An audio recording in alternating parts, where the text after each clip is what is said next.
Lucas 18.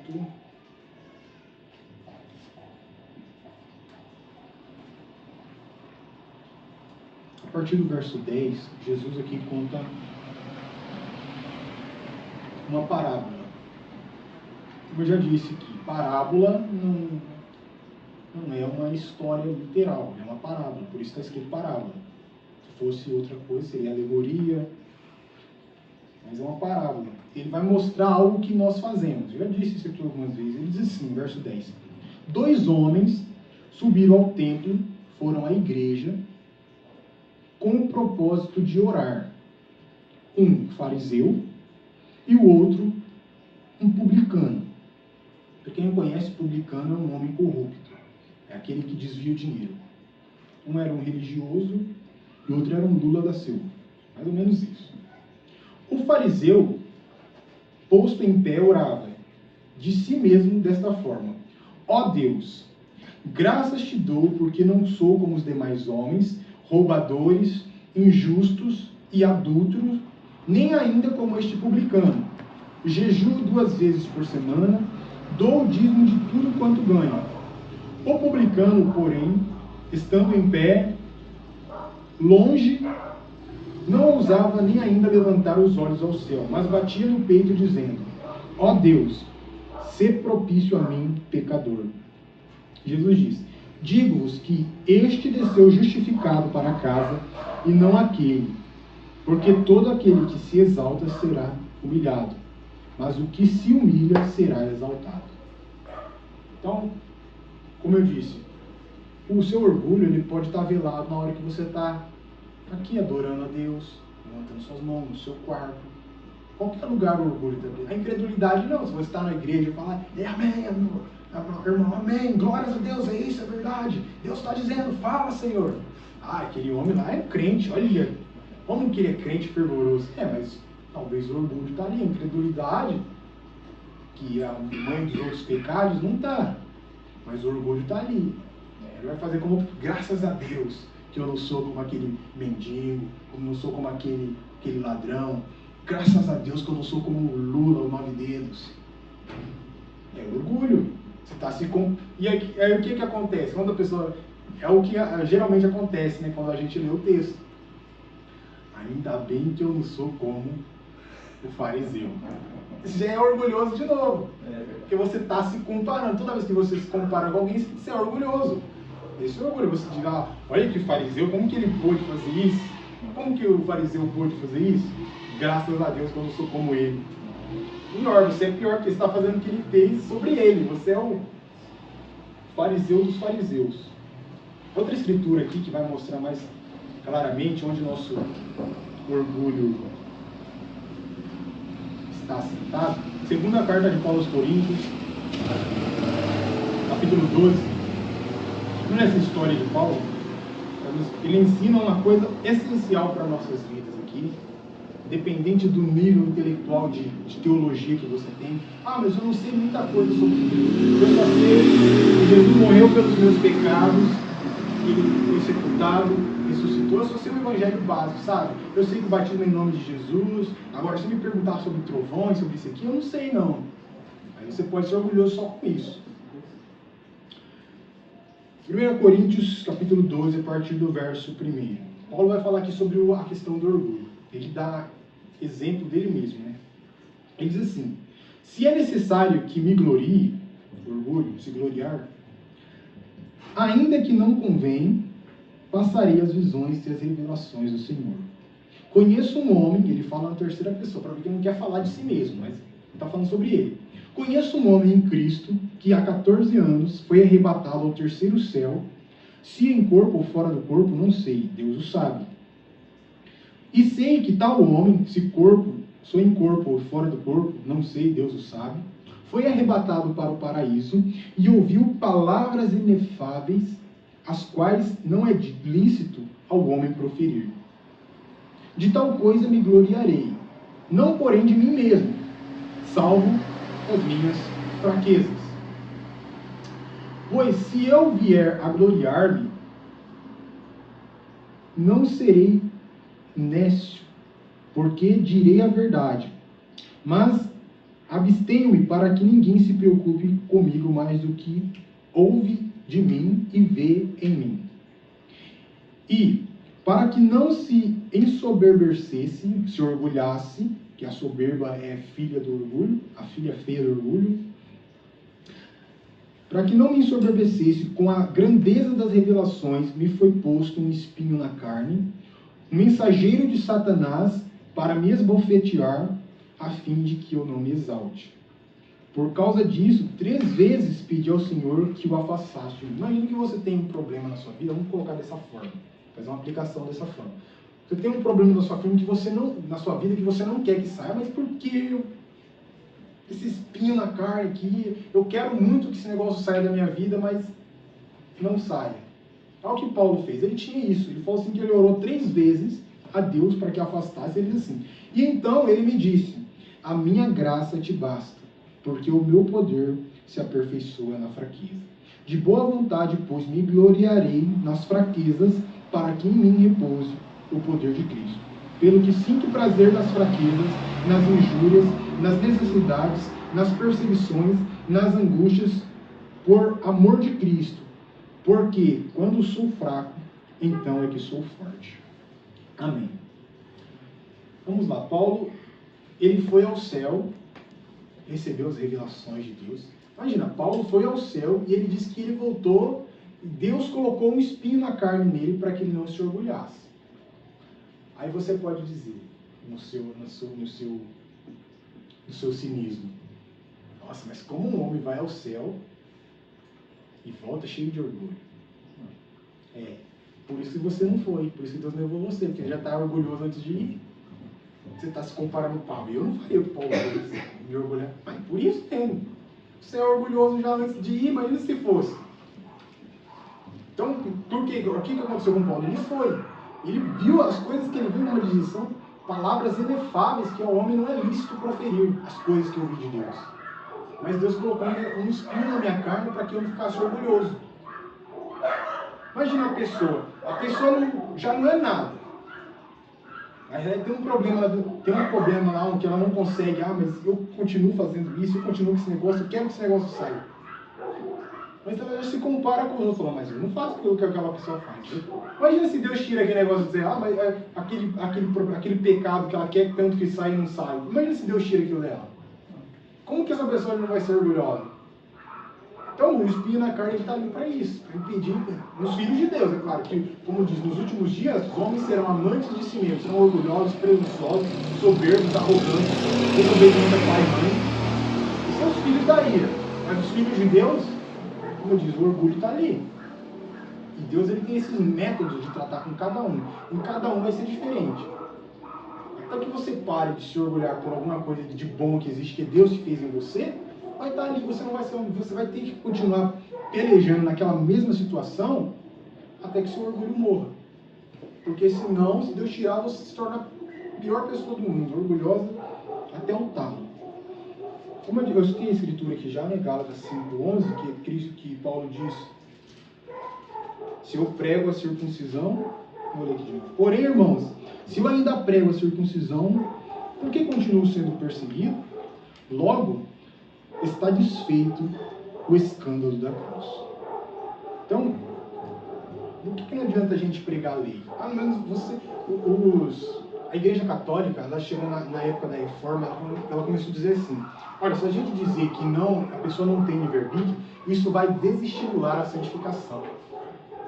O argumento que foi usado pela Igreja Católica. Se nós dissermos que as pessoas não têm livre-arbítrio, vai desestimular, porque a gente diz: você tem que se santificar, use sua vontade para se santificar, você vai ficar mais parecido com Cristo. Então use sua vontade, seu livre-arbítrio para isso. Se nós dissermos que não tem, então não vai ter estímulo para a santificação. Eu não estou passivo na mão de Deus, Deus opera tudo em mim, então não vou me esforçar. Mas o que acontece se a gente pregar a lei? A pessoa vai ficar orgulhosa. E para pregar a lei, você tem que pregar o livre-arbítrio. Não tem como você falar: você tem que fazer isso, mas porque você tem a vontade, e faça aí, porque Deus está mandando você. Deus falou para você: ame ao Senhor teu Deus de todo o teu coração, ama o próximo como a ti mesmo, não mata, não. Aí você vai lá: eu vou obedecer, já que Deus está dizendo. E aí você vai descobrir em um determinado momento que você não faz nada daquilo. Então não adianta a gente pregar a lei no intuito de as pessoas serem mais santas, se santificarem, se isso vai produzir o oposto. Vai produzir orgulho, vai, como Paulo diz, o aguilhão da morte é o pecado, e a força do pecado é a lei. Você prega a lei, a pessoa se torna orgulhosa. Eu vou ler aqui uma escritura dele, ele falou isso em Coríntios 15, né? Eu quero ler Romanos 9.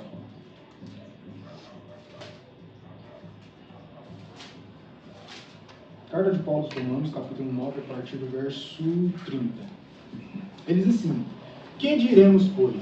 Ou que vamos dizer? Que os gentios, que não buscavam justificação, vieram alcançá-la? Todavia, a que decorre da fé? Os gentios, nós, os gentios, não somos judeus, nós não buscávamos ser santificados ou justificados diante de Deus. Todavia, nós alcançamos pela justiça da fé. Israel buscava a justiça de lei. Não chegou a atingir essa lei. Por quê? Porque não decorreu da fé, e sim como que das obras. E tropeçaram na pedra de tropeço. Como está escrito: eis que põe em Sião uma pedra de tropeço, uma rocha de escândalo, e aquele que nela crê não será confundido. Então Jesus é essa pedra de escândalo. O Evangelho é uma pedra de tropeço para as pessoas. Você fala que a pessoa... Você vê como você pega crente carnal? Você fala que a pessoa não tem livre-arbítrio e fica toda irada. Ah, não, mas eu escolhi a Deus. Foi minha vontade. A pessoa fica tudo... Porque ela acha que nem a escolha dela foi... Ela não pode considerar que foi ela que escolheu. Mas ela acha que ela é tão orgulhosa que, no mínimo, é uma escolha. Tá bom, eu sei que eu não faço obras do Espírito Santo que faz em mim, tudo bem, mas a escolha foi a minha. É orgulhosa. Esse é o problema de todos nós. Agora, onde que eu estou sendo orgulhoso? Onde que eu estou sendo orgulhoso? Com as coisas de Deus, com a vida cotidiana? Será que eu quero estar certo todas as vezes? Sim. Eu quero estar certo todas as vezes. Isso é orgulho. Eu tenho que todos os dias ter Senhor. Eu sou orgulhoso. É verdade. Eu sou orgulhoso. Quebra o meu orgulho. Quebra não, né? Deus não quer ferir o nosso orgulho, Ele quer matar o nosso orgulho. Como diz, a santificação é mortificai. A palavra no grego é fazer morrer. Sabe quando você enforca, cata alguma coisa assim para enforcar e fazer morrer? É isso que você tem que fazer com orgulho. Catar sem enforcar, assim, aparecer, ó, esse desgraçado morre. É isso que a gente tem que fazer com o nosso orgulho. Fazer ele morrer, matar. Então,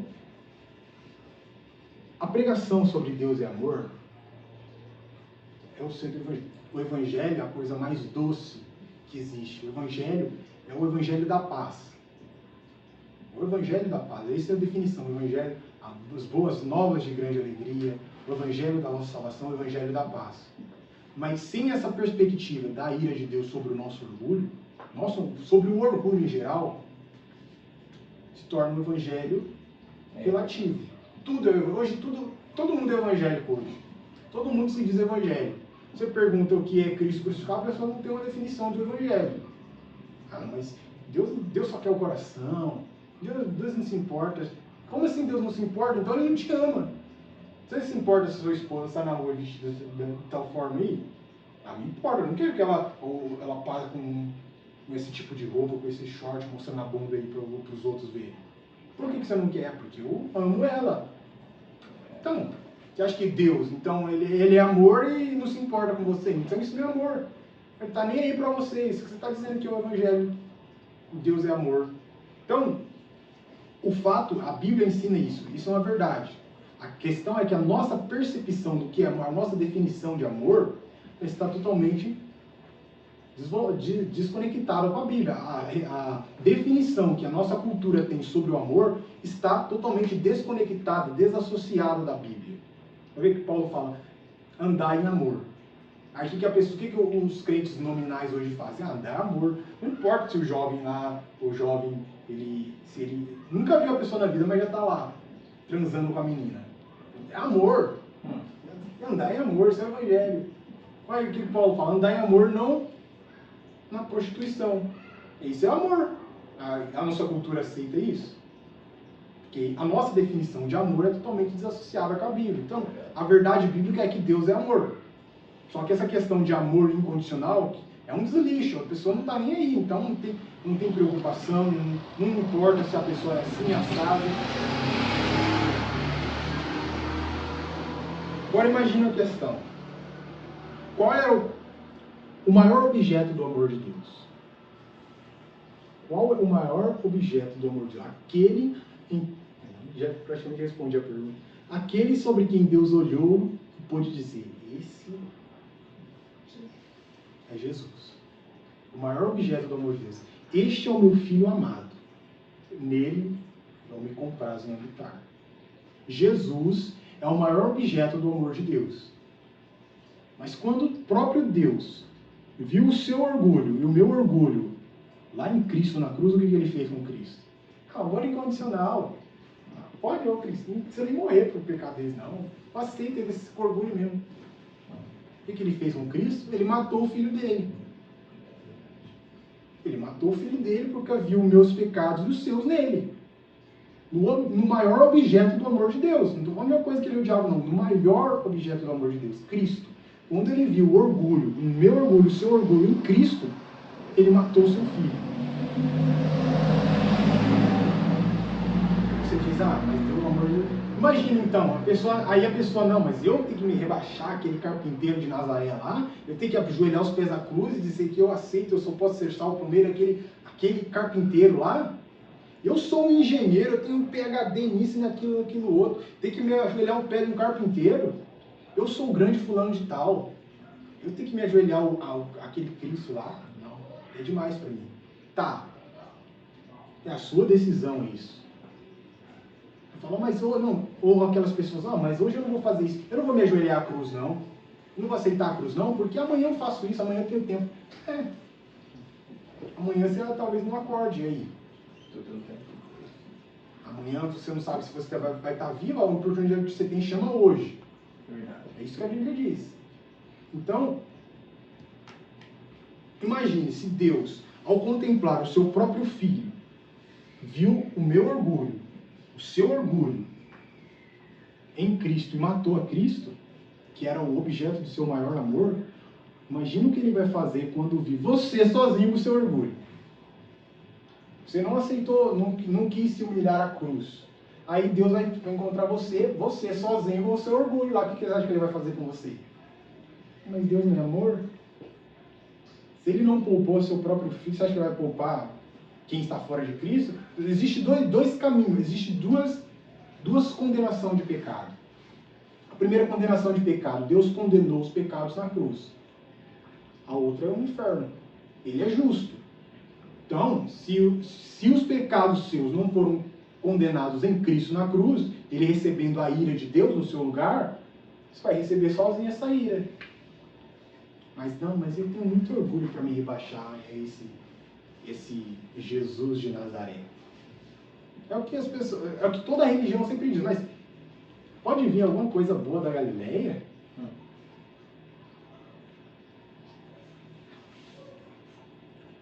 Nosso orgulho é grande demais para nós vermos ele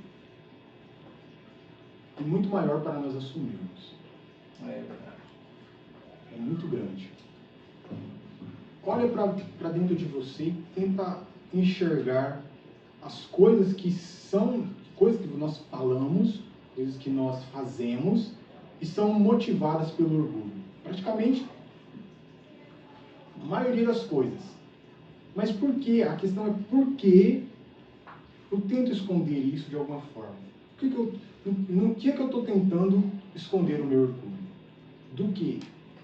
Como eu estou tentando relativizar o meu orgulho? Colocando a culpa nas outras pessoas, olhando só para as outras pessoas, me justificando porque eu sou ruim, mas não sou tão ruim como fulano, eu sou mal, mas fulano é pior. Isso pode parecer bondade, isso pode parecer religião, mas é pecado.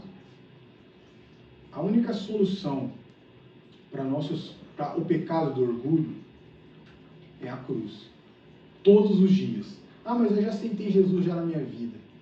Eu já recebi Jesus como meu salvador pessoal. Todos os dias é um morrer para si mesmo, morrer para o seu orgulho. E não é uma questão de aceitar a opinião alheia, é aceitar a opinião da palavra de Deus, que o orgulho que é isso. Ah, mas eu vou ver o que o irmão lá pensa sobre isso.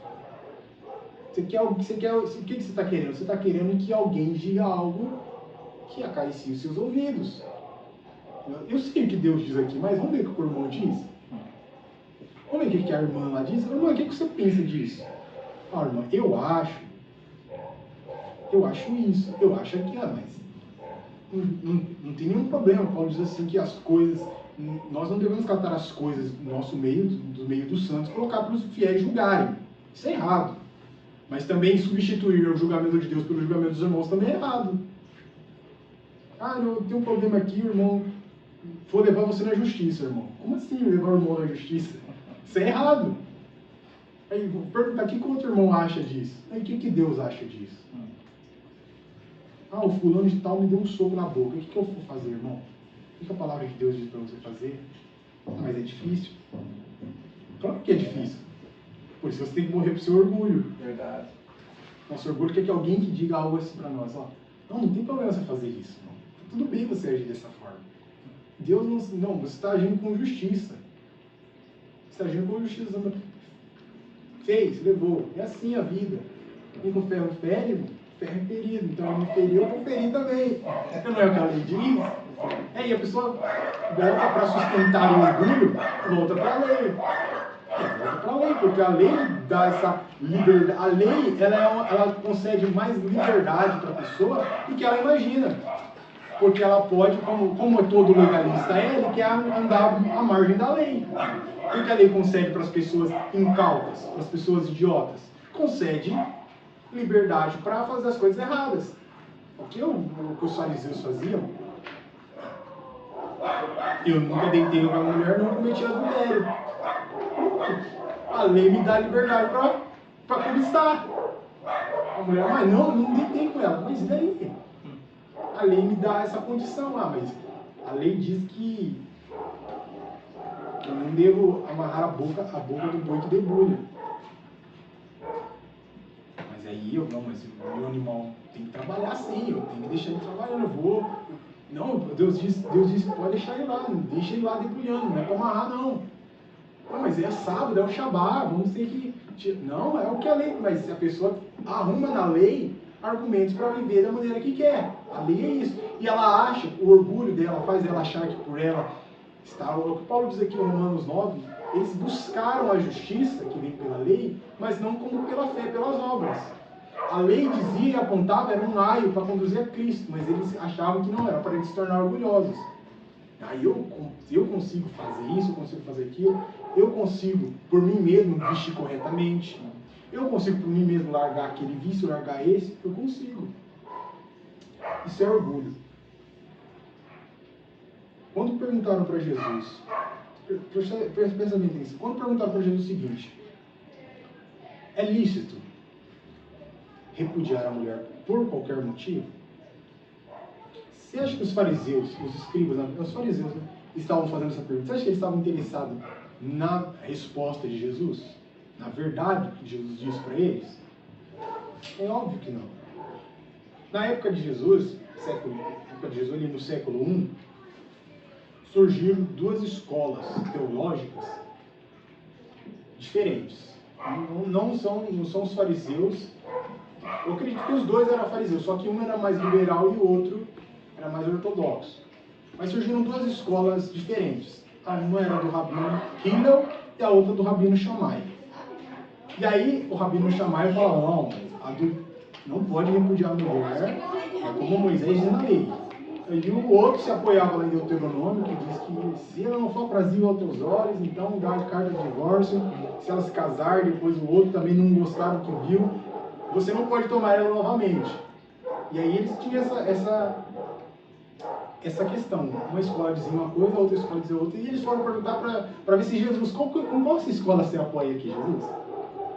Qual escola você está? Com qual teologia você é adepto aqui? Com o Shammai ou com o Hillel? Você é adepto qual? É lícito repudiar a mulher por qualquer motivo? E a resposta de Jesus não é nenhum nem outro. Quer dizer, é o princípio. Então o que o orgulho faz? Ele quer aqueles que dizem palavras que, isso vai enquadrar comigo. Vamos ver se Jesus vai enquadrar com o nosso pensamento? Ele não enquadra. Porque a definição de Cristo, o Evangelho, é totalmente diferente de qualquer cultura. Como eu vi um reverendo essa semana, ele falou uma coisa interessante. Ele falou assim, um entrevistador fez assim para ele, falou assim para ele: por que no seu canal você diz que você prega o caminho o caminho de Cristo não cristão? Como assim não cristão? Não religioso? Ele falou assim, porque a fé cristã, ela não é religiosa. O Evangelho de Cristo, ele não é religioso. O cristianismo é uma religião. Porque o cristianismo foi fundado num sincretismo do imperador Constantino, com todas aquelas visões, aquele sonho que ele teve, e conseguiu, ele viu que a fé do povo escravo de Roma estava sendo difícil de controlar, então, já que a Roma era sustentada por aquele povo, vamos fazer a fé do povo se tornar a fé da nação. Então, o cristianismo sim é uma religião, mas a fé cristã, ela não é uma religião. Então, nada daquilo que Jesus ensina, Cristo nunca fundou uma religião. Ele ensinou o verdadeiro caminho. Você vê que antes dos discípulos ser chamados no livro de Atos de cristãos, eles foram chamados pela primeira vez de cristãos. Mas antes disso, eles se identificavam como os seguidores do caminho. Por quê? Porque cristão, você tem, ele é cristão, mas seguidor do caminho, você tem que ir pelo caminho, só existe um caminho. Cristão, você tem uma enorme diferença ou definição de cristão. Mas seguidor do caminho, você está identificando quem que é o caminho. Para você ser seguidor do caminho, você tem que andar aqui, nesse caminho de Jesus. Então, por que ninguém se diz hoje, eu sou seguidor do caminho? Porque não são seguidores de Cristo. São seguidores da religião cristã, do cristianismo. Não de Cristo. E isso é o caminho, ele fere o nosso orgulho. Ele vai contra toda a nossa percepção, vai contra tudo aquilo que nós... Quando Deus, então, ele toca em nós, o que acontece? Nós temos uma cosmovisão do mundo totalmente diferente. Você passa a enxergar as mesmas coisas que você enxergava com uma percepção diferente. Você passa a ver as coisas que você via de uma ótica diferente, porque você agora é seguidor do caminho, não seguidor de uma religião. O seu orgulho, ele está sendo quebrado do seu coração, assim como aquela rocha que vem e quebra a estátua do sonho de Daniel. Ele quebra totalmente o nosso orgulho, dia após dia, a partir do momento em que nós passamos a meditar nas palavras de Deus. Amém? Amém. Vamos terminar orando a Deus, falando com o Pai mais uma vez. Querido Deus, nosso Pai, nós te agradecemos por tua bondade. Que estas palavras, Senhor Deus, ela possa ocupar os nossos corações. Que ela possa desfazer o orgulho, a amargura, a ira dos nossos corações. Que nós possamos ser transformados, sermos identificados com Cristo. Que nós possamos ser novas criaturas, não agir de uma nova maneira, mas ser realmente uma nova pessoa, tendo uma visão totalmente diferente de tudo e de todos, e sermos todos os dias pautados pela Tua Palavra, que nós possamos andar no caminho que o apóstolo Paulo chama de o caminho sobremodo excelente, o caminho do amor, o caminho da cruz, e que nesse caminho, Pai, não há espaço para o nosso orgulho, não há espaço para a nossa jactância, não há espaço para a nossa prepotência, não há espaço para a nossa soberba e arrogância. Que a cruz de Cristo não seja apenas um símbolo de fé, mas algo efetivo em nossos corações todos os dias, para que nós possamos olhar para o carpinteiro morto e crucificado e ver nele a nossa única solução, que ele possa ser o único deleite das nossas almas, que nós possamos deixar de sermos encurvados em si e sermos, Senhor Deus, totalmente curvados aos pés de Cristo, tendo as nossas almas todos os dias alimentadas pela Tua Palavra. nós possamos ser verdadeiramente edificados por Tua palavra, constrangidos por Teu Espírito e pelo amor que flui de Teu Filho, o amor com que Tu nos amou.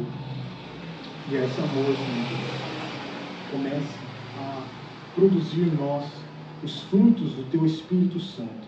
E Teu Espírito Santo, ele não vem apenas para dar um gás na nossa vida, um impulso, uma alegria, somente nos momentos de culto, mas que ele seja constante, fazendo nós sóbrios, firmes, e nós possamos caminhar, andar no Espírito, assim como viver no Espírito, Pai, para que tudo na nossa vida seja para a Tua glória, que nós possamos em nenhum momento, Pai, pensar, cogitar a ideia de gloriarmos em nada de nós mesmos. Nada trago nas nossas mãos, Pai, a não ser a cruz e o amor de Cristo que foi expresso. Que nós possamos ser contemplados em Cristo, achados nele e sermos vivificados nele todos os dias da nossa vida, no nome de Teu Filho, Jesus Cristo, que nós te pedimos. Amém. Amém. O amor de Deus, a graça de nosso Senhor Jesus Cristo e as doces consolações do Espírito Santo seja com todos, agora, para sempre. Amém. Amém.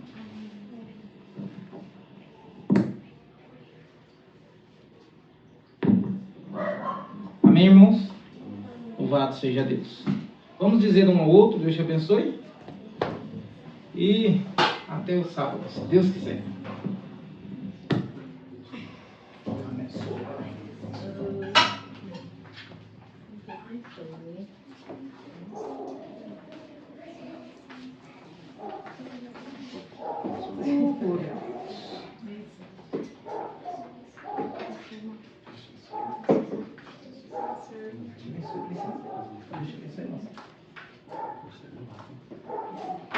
Isso é mesmo. Isso eu queria.